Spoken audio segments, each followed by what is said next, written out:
Président, Monsieur le Vice-président, et bonsoir à tous. Vous êtes donc candidat pour la Ligue du Sud aux élections régionales, vous êtes député et maire de la ville d'Orange, la quatrième circonscription du Vaucluse.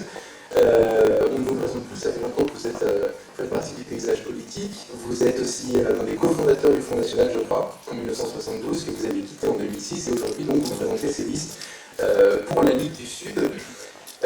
Une première question, puisque vous avez un long parcours politique, qu'est-ce qui selon vous doit fonder l'engagement politique? Qu'est-ce qui a fondé cet engagement politique et quelle est votre motivation première dans la vie de tous les jours quand vous vous réveillez le matin et que vous continuez à faire de la politique? Alors, je dois dire que la politique française est assez désespérante. On l'a dans un premier temps réduit à sa fonction tribunicienne, c'est-à-dire au discours. Aujourd'hui, on le réduit encore à l'image et quelquefois, on a l'impression que c'est une émission de télévision que l'on assiste et c'est pas ça qui nous sauvera. Je crois que la fonction politique, c'est une fonction de gestion. Or, c'est tout à fait remarquable de voir qu'en France, on ne présente pas de gestionnaires. On représente des orateurs, des acteurs de cinéma. Alors, qu'est-ce que c'est qui motive mon combat politique? Mon combat politique, il est structuré autour d'un fondement qui doit vous parler, puisque c'est la défense de la vie. La défense de la vie et le respect des lois naturelles. À partir du moment où une position politique s'oppose aux lois naturelles, elle est forcément négative et forcément nuisible. Donc, à l'Assemblée, je défends ça, la vie et le respect des lois naturelles. Et je déplore d'être pratiquement toujours le seul à le faire. Alors, vous êtes candidat aux élections régionales. Quel est votre projet pour cette région et comment vous allez concilier, si vous êtes élu le 13 décembre prochain, votre engagement politique donc, qui est fondé sur la défense de la vie, visiblement, avec cette fonction de président de région? Je crois que le travail à la région est de même nature que celui que l'on fait quand l'on est à l'Assemblée ou quand l'on fait dans une mairie, avec des compétences autres, du moins théoriquement, parce que dans notre pauvre pays, il y a une multiplication de strates administratives et toutes ont toutes les compétences, ce qui fait que c'est un gaspillage généralisé. Donc, ce qu'il s'agit de faire, si l'on prend la région, c'est de la gérer autrement. Et si j'osais, je vous dirais, c'est de faire exactement l'inverse de ce que les partis institutionnels font, de ce que les partis parisiens font. Parce que quand on voit comment les partis parisiens gèrent les finances, leurs finances propres, on se demande comment ils peuvent prétendre à gérer les finances d'un département, d'une ville ou d'une région. Alors, pour en revenir à des faits plus concrets, cette région, comme toutes les régions, est extrêmement mal gérée. Les fonctionnaires, ils sont par exemple censés travailler 35 heures, ils ne travaillent pas 35 heures, ils ne travaillent pas 32 heures, ils ne travaillent peut-être pas 30 heures. Et il y a 450 millions d'euros à récupérer en les faisant travailler le nombre d'heures pour lequel ils sont payés.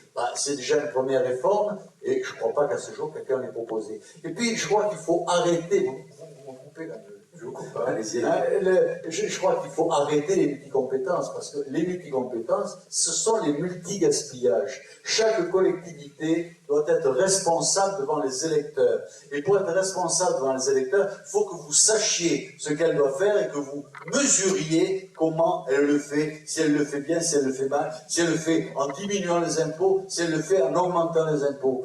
La ville d'Orange, que je gère depuis 20 ans, avait 1500 € quand je suis arrivé d'emprunt. Aujourd'hui, il y a 0 emprunt. Les impôts diminuent, le taux des impôts diminue tous les ans et nous investissons dans le même temps 2 fois plus que ce que les communes de la même strate font. Comptablement, ça paraît impossible, alors que c'est très facile, pour peu que l'on fasse ce que l'on doit faire, gérer en bon père de famille. Si je gère en bon père de famille la ville d'Orange, on peut gérer en bon père de famille la région Provence-Alpes-Côte d'Azur, et c'est à ce deal-là que nous vous invitons. Alors, si vous deviez résumer vos priorités pour la région, je ne vais pas donner de chiffres, peut-être que vous en avez 5, 10, 3, je ne sais pas. Quelles seraient-elles les principales priorités que vous mettriez en œuvre en arrivant au pouvoir si je vous l'ai un peu dit. D'abord, faire travailler les fonctionnaires, ils sont payés, doivent travailler. Ensuite, restructurer pour instaurer de la polyvalence. Ensuite, supprimer des compétences qu'assument mieux d'autres collectivités, parce qu'il est bien évident que quand l'on parle gestion, on parle de subsidiarité. Là où il n'y a pas de subsidiarité, il y a gaspillage. La subsidiarité, elle doit être d'ailleurs dans la famille. Un président de la République américain disait « il faut que l'État descende de notre dos et sorte les mains de notre poche ». Aujourd'hui, on n'en est plus là. Il faut que l'État descende de notre dos, qu'il enlève les mains de sa poche, et puis qu'il arrête de triturer nos cervelles pour nous faire l'inverse de ce que les lois naturelles nous imposent. Hein, il faut arrêter tout cela. Hein.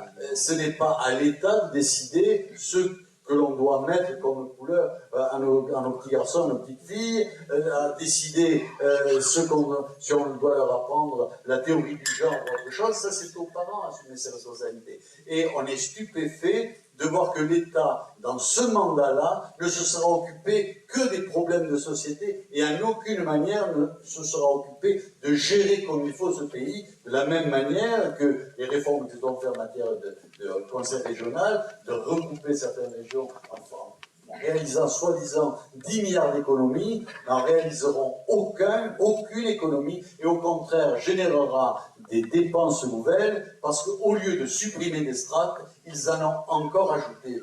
Vous savez, quand j'arrive ne le répétez pas, mais quand j'arrive à l'Assemblée nationale, je dis j'arrive à l'asile.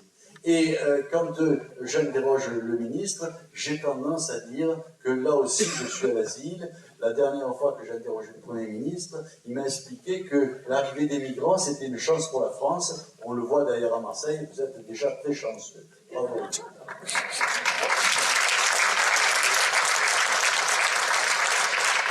Alors, vous avez dit que ce qui avait fondé votre engagement politique, c'était la défense de la vie. J'ai envie de vous demander quelle est la conception de la famille que vous défendez et que vous souhaitez porter dans cette élection régionale. Alors, d'abord, je vais tirer un coup de chapeau, parce que j'aurais dû commencer par là, vous m'en pardonnerez, mais je tire un coup de chapeau à la Manif pour tous, je tire un coup de chapeau à la Fondation Jérôme Lejeune, qui fait un excellent travail et qui rappelle qu'on ne doit pas ficher les fœtus, comme c'est en train d'être fait par notre beau pays. Je tire un grand coup de chapeau à tous les marcheurs pour la vie et à l'Alliance Vita. Et c'est vrai que, heureusement, qu'en dehors de l'Assemblée nationale, il y a des associations qui défendent la vie, parce qu'elles permettent aux élus qui le souhaitent de se recadrer, de se ressourcer auprès d'elles, à leur contact. Mais je dois dire là encore qu'il reste beaucoup de travail à faire pour ressourcer les élus à l'Assemblée nationale. Donc, je vous invite à venir m'aider. Alors, on a compris quelle conception de la famille vous ne défendiez pas et quelle est celle que vous défendez. Alors, je crois très simplement, la famille, c'est une cellule fondamentale de la société. Sans famille, il n'y a pas d'humanité. Il n'y a même pas d'humanité sans famille. La famille, non seulement c'est le fondement de l'humanité, mais c'est le fondement de la société. Donc c'est quelque chose, c'est la cellule qui doit être absolument respectée. Et on le voit bien, aujourd'hui, les intelligentsia, le prêt à penser, c'est le combat contre la famille, c'est la dénaturation de la famille, c'est la déstructuration de la famille. Donc il faut absolument préserver la famille, la défendre. C'est pour ça qu'entre autres, j'ai proposé une proposition de loi pour donner des solutions alternatives à l'avortement, parce qu'aujourd'hui, le seul souci des parlementaires, c'est de faciliter l'avortement, de multiplier l'avortement, et bientôt, une femme qui n'aura pas avorté sera considérée comme étant incomplète, parce qu'il lui manquerait une expérience primordiale. Eh bien non, on doit aider les femmes à assumer leur rôle qui est de donner la vie, de la donner avec l'aide de leur époux et avec l'aide de la société. C'est-à-dire, là encore, il s'agit de faire exactement l'inverse de ce que notre 6e République est en train de faire. Mais il faut dire qu'elle a tellement détruit de choses qu'on comprend que dans la continuité de son travail, elle veut détruire la famille et la vie, puisqu'ils ont tout détruit. Ils ont détruit notre économie, ils ont détruit notre médecine, ils ont détruit notre enseignement, ils détruisent tout. Ils détruisent tout, mais il y a quand même un problème, c'est qu'il y a toujours des majorités pour les élire, et on continue de voter pour des étiquettes politiques au lieu de voter pour des hommes. Si je pouvais vous donner un conseil, je vous dirais, ne votez plus pour des étiquettes politiques, votez voter pour des hommes et des femmes que vous connaissez et que vous responsabiliserez au maximum. Quand on me dit, d'autant vous appelez monsieur le maire, monsieur le député, ma réponse est toujours la même. Dites-moi, cher ami, parce qu'un élu, il est là pour servir ses concitoyens et non pas pour servir son parti politique. Or, la règle aujourd'hui, c'est le service du parti, on le voit en particulier pour les élections régionales, puisque pour les élections régionales, la hiérarchie de la liste électorale est faite par le parti, sauf à la Ligue du Sud, et donc les élus doivent courtiser les hiérarques du parti, sinon ils sont mal passés, donc pas élus. Donc voilà, notre système politique fonctionne exactement à l'inverse de ce qui devrait fonctionner, et je vous remercie de me permettre de le rappeler, même si peut-être ça sort un peu du dossier. Oui, c'est ça. Alors, je vais revenir dans le dossier. Vous dites, je vais laisser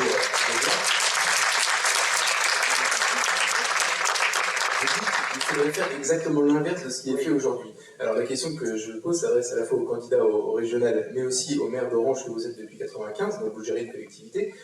Quel est selon vous le contexte d'épanouissement maximal des familles et comment vous, en tant que gestionnaire d'une collectivité, vous pouvez les aider?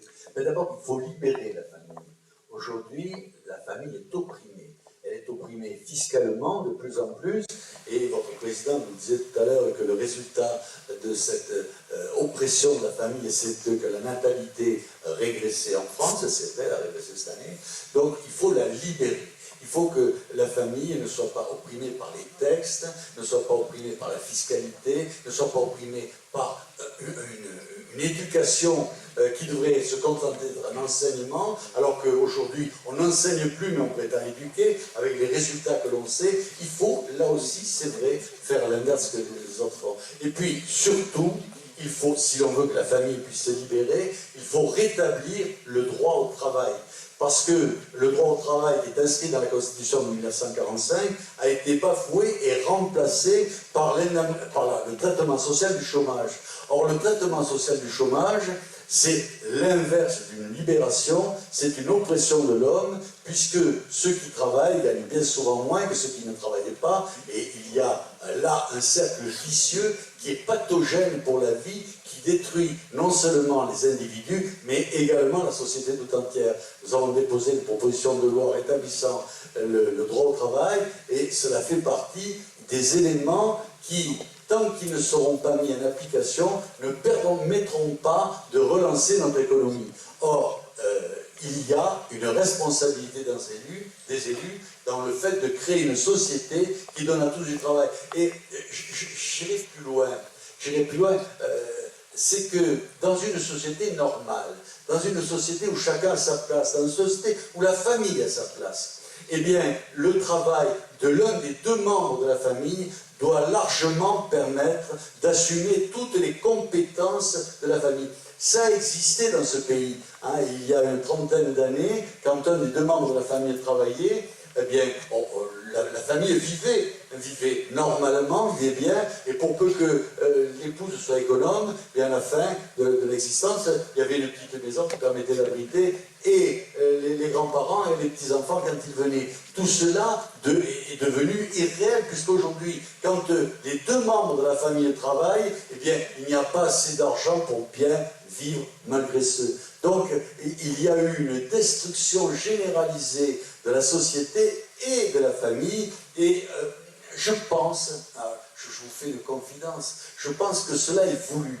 Je pense que cela est voulu parce que les politiques traitent par catégorie la population, ils sectorisent la population, ils communautarisent la société. Et ce traitement communautariste est déstructurant pour la vie, est déstructurant pour la famille et ne permet plus l'équilibre individuel et l'équilibre familial. Donc il y a là aussi pour les politiques, pour les politiques qui réfléchissent, il n'y en a pas beaucoup, je vous rassure, pour les politiques qui réfléchissent, il y a un travail colossal à faire, puisqu'il s'agit de rebâtir ce que notre 5e République a détruit avec un plaisir tout à fait remarquable, et un talent tout à fait remarquable.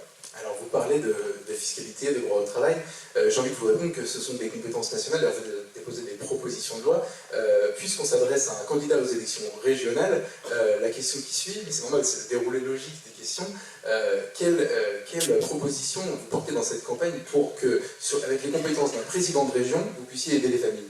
Arrêtez de faire.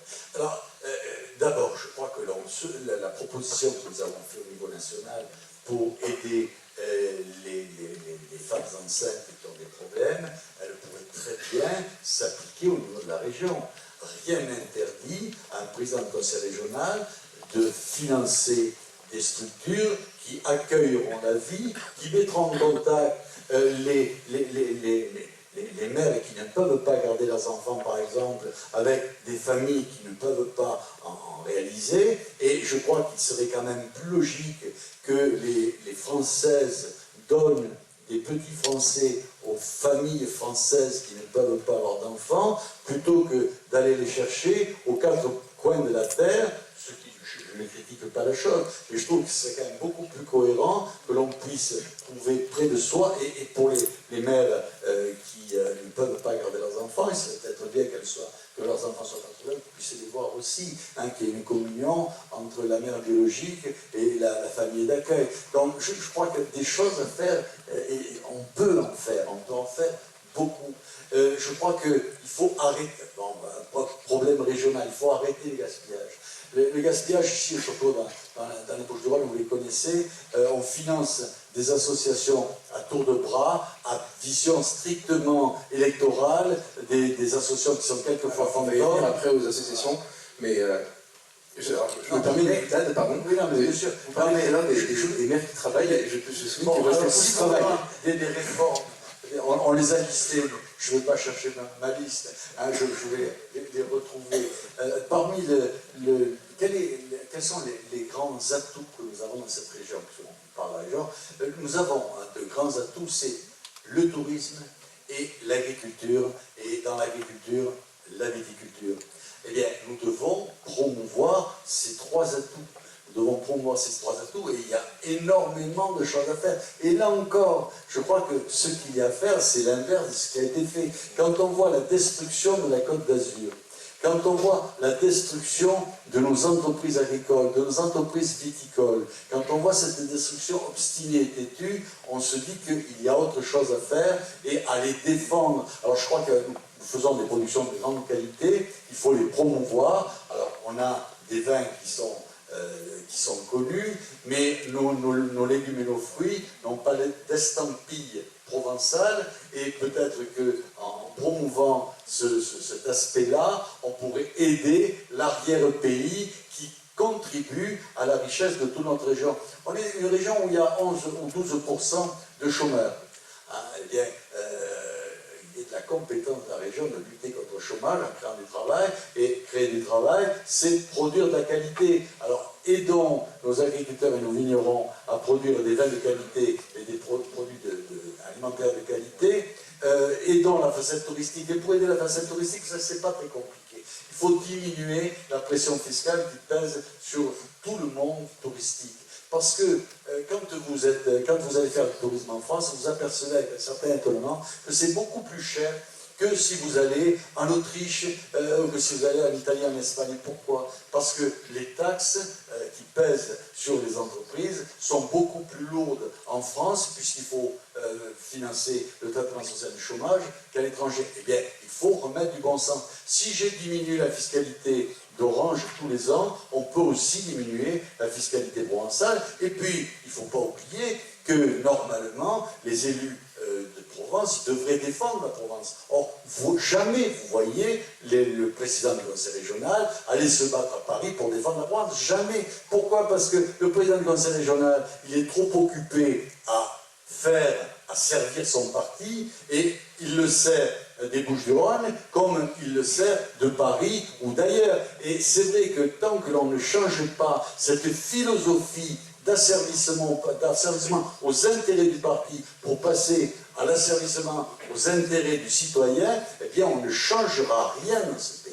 Le changement doit être radical, et c'est ce que nous vous proposons. Nous vous proposons en outre le localisme, c'est-à-dire produire local et consommer local, et défendre les intérêts locaux, c'est-à-dire là aussi faire l'inverse de ce que les partis politiques parisiens font, puisque eux ont d'autres soucis. Je ne rentrerai pas dans ces soucis, d'ailleurs ça ne serait pas très bien élevé de rentrer.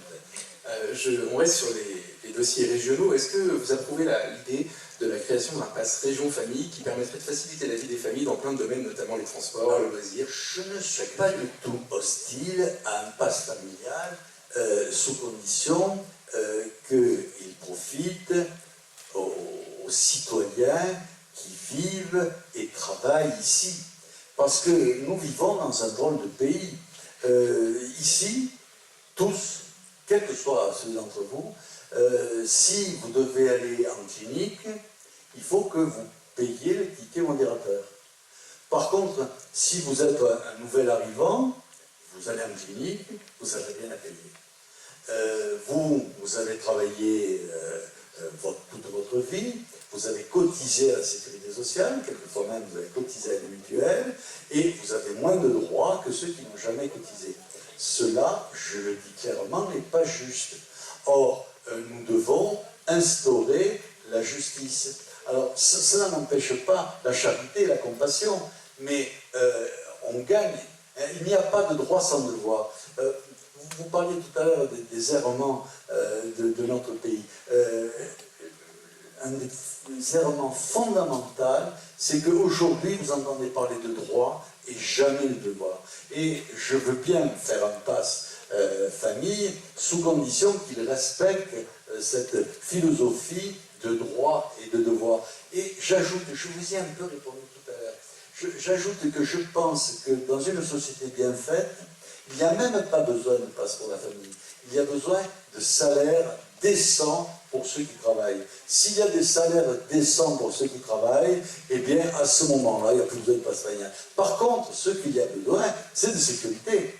Hein. Ça, il y a besoin de sécurité. Il y a besoin que, si nos enfants vont à l'école, s'ils y vont par hasard tout seuls, il faut qu'on n'ait pas à s'inquiéter de savoir s'ils ne vont pas être enlevés, violés ou assassinés. Hein. Il faut que la sécurité soit quelque chose de concret et d'incontournable. Or, la sécurité, au fil des années, elle disparaît. J'en profite pour vous dire que Orange est la ville la plus sûre de Provence-Alpes-Côte d'Azur. Comme ça, je vous le dis. Ne le répétez pas non plus. Donc, il faut rétablir la sécurité, et pour les familles, ça me paraît extrêmement important que de rétablir la sécurité. Parce que la sécurité, c'est le premier des droits.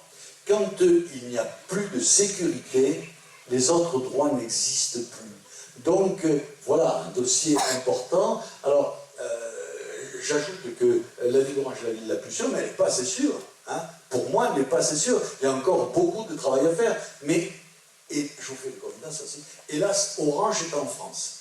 Donc, les lois françaises s'y appliquent, et les lois françaises, elles sont plutôt là pour défendre les truands et les criminels que pour défendre les honnêtes citoyens.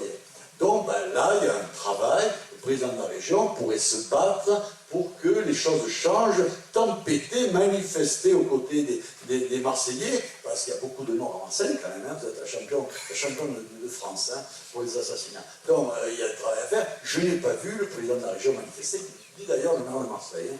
Mais je crois, moi vous m'avez vu manifester. En fait, les gens de mon pays, j'ai manifesté aux côtés de ma femme à la suite d'un assassinat d'un jeune à Bolène, on a manifesté. Hein. On n'est pas sûr que c'est changer quelque chose. Mais quand on fait ce qu'on peut, on fait ce qu'on doit. Quand on ne fait pas ce que l'on doit, eh bien, on trahit ses électeurs. Et on trahit son peuple. En un mot, est-ce que le président de région que vous seriez serait favorable à la création d'une commission spéciale dédiée à la famille au sein du conseil régional de la Provence-Alpes-Côte d'Azur? Alors, autant je suis hostile au comité Théodule, on a parlé tout à l'heure de la CESE, qui avait refusé les 700 000 pétitions, dont la mienne, sur ce dossier important. Et il y a une commission sur le troisième âge où on prône l'euthanasie. Ce n'est pas ma tasse de thé, je suis monté à l'Assemblée au créneau pour condamner l'euthanasie là aussi. Donc il y a beaucoup de comités Théodule qui sont simplement budgétivores, qui servent à caser des petits camarades pour des salaires élevés et qui ne servent à rien. Mais par contre, je suis d'une manière systématique pour la communication directe. Chez moi, Orange, je rencontre les Orangeois par quartier, hein, par secteur. Dès qu'il y a un problème, on fait une réunion à la mairie, je les écoute. je ne suis pas leur ordre, mais je suis à leur écoute. Et on discute ensemble, et en général, on finit par être d'accord. Donc, je suis tout à fait favorable, complètement favorable à ce que le président du conseil régional communique avec des associations représentatives de la famille, avec toutes les associations représentatives de la famille, et tout particulièrement la présidente avec la police.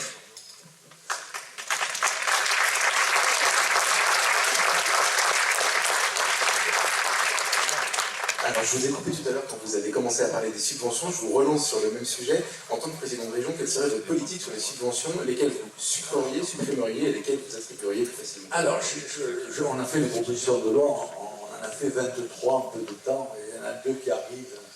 Donc, on fait notre travail de parlementaire. Parce que le travail de parlementaire, ce n'est pas seulement faire du discours en tribune. Parce que faire du discours en tribune, c'est pas très compliqué, d'autant qu'il n'y a pas grand monde qui les écoute. Donc c'est assez facile.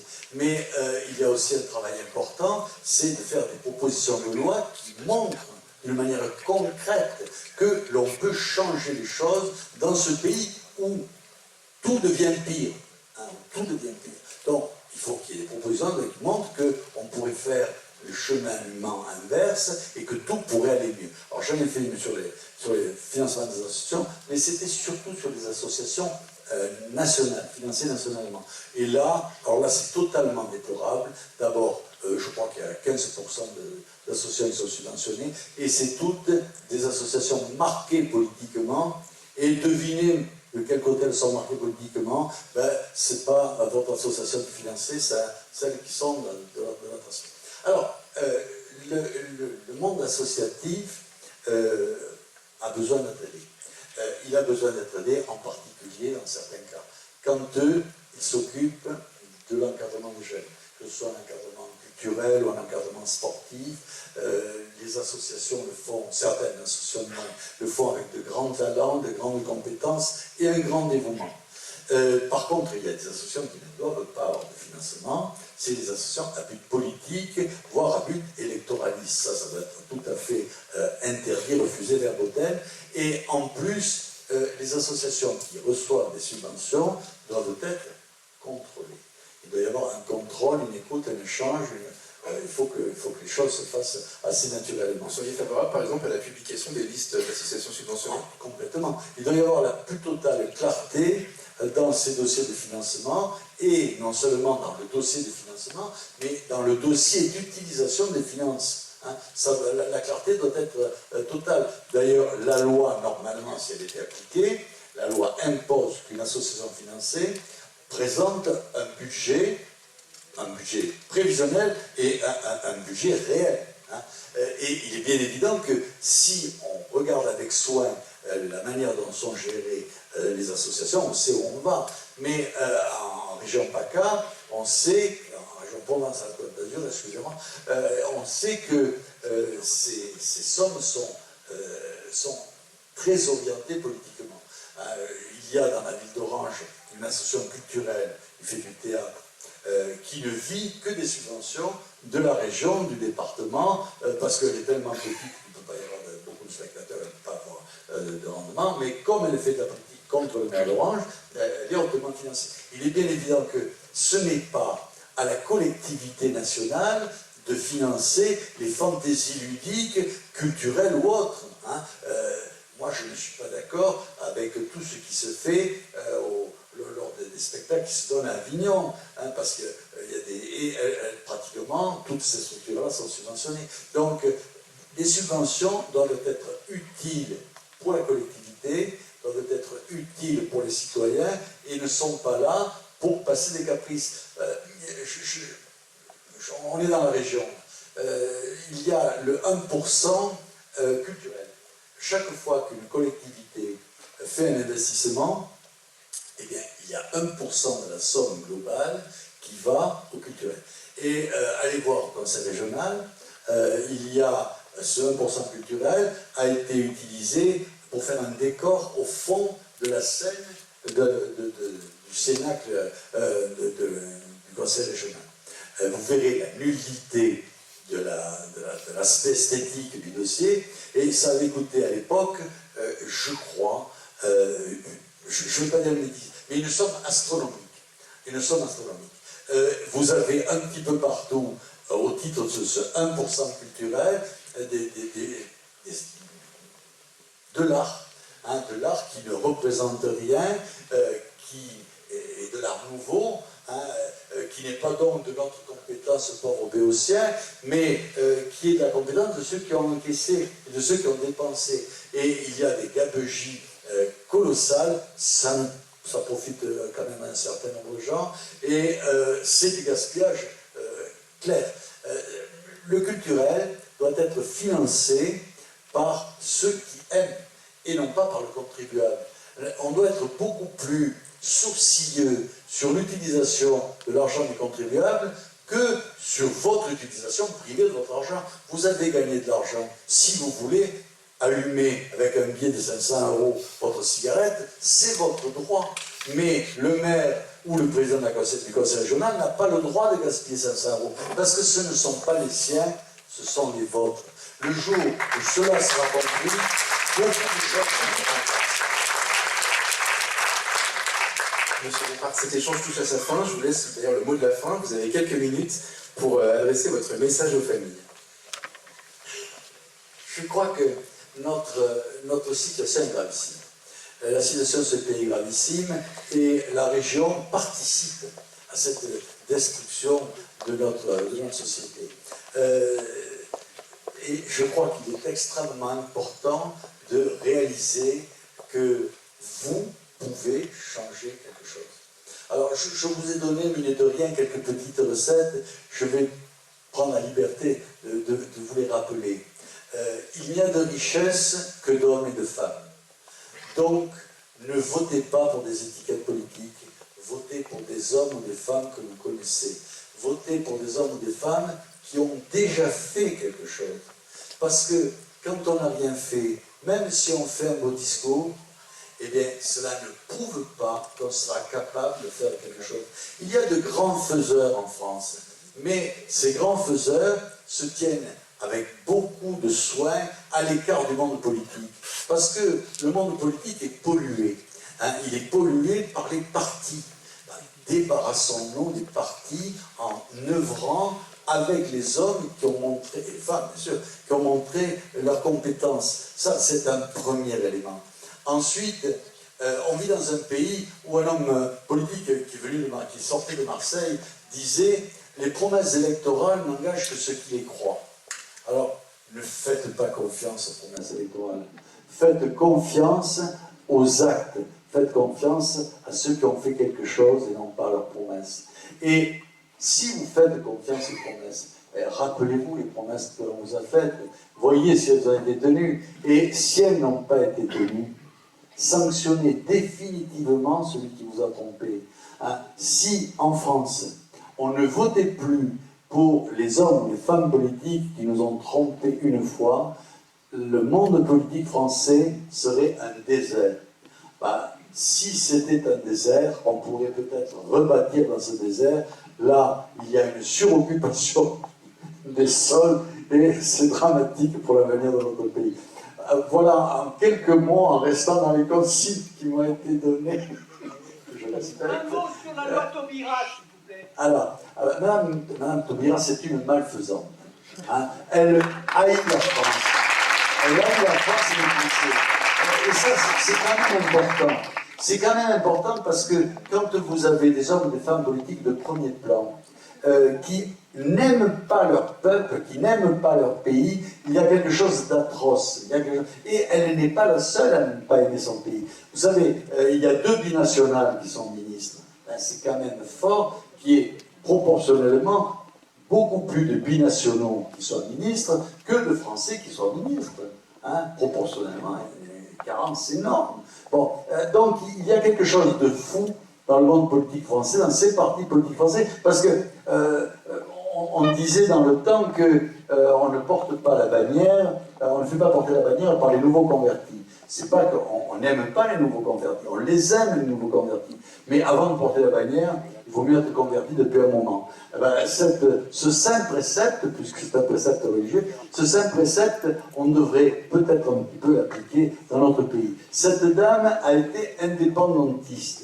Ça veut dire qu'elle voulait l'indépendance de son territoire et qu'elle le voulait contre la France. Et on le voit bien, elle n'aime pas la France, elle n'aime pas les Français, mais elle est le deuxième personnage de l'État.